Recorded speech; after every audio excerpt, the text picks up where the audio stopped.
C20A. Okay, bali C20 spring type to Spring type. Okay, yan yung ano natin. Spring type, isang kasa, isang tira. Hindi to nilalagyan ng gas. Okay, meron din siyang kasamang balang mga kulang-kulang 1,000 pieces. 0.20 yung libreng bala. Okay, i-flex na natin yung yung C20 natin. Okay, minsan ganyan kakinis ngayon, minsan maraming gas-gas, kaya medyo maganda ngayon ng ano.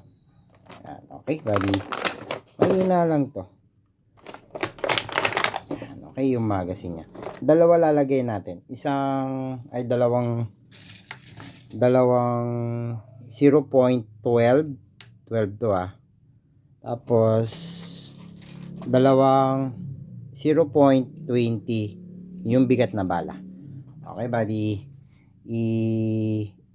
i-test fire natin para mas makita nyo na maayos kung gaano kalakas yung ano natin, yung spring type natin. Okay, bali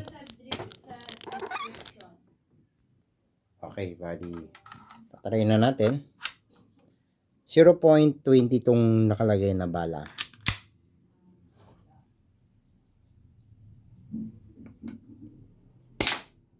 Okay, napakababa niya.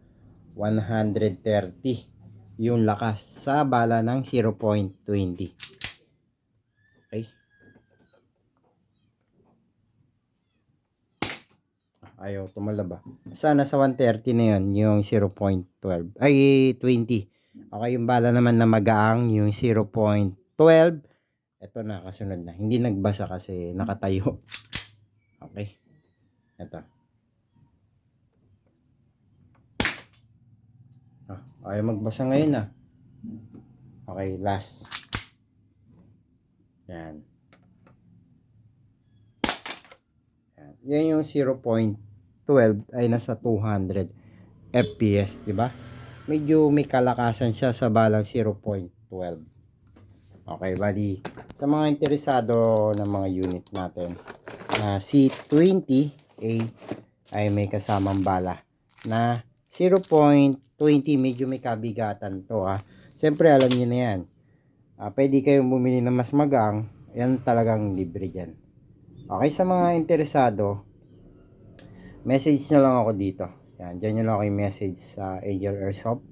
Tapos, message nyo lang ako dyan. May pipila pang kayo na information, name, details, address, state, district, town, yan. Dyan nyo lang ako. Pag-order kayo nito, XPX to.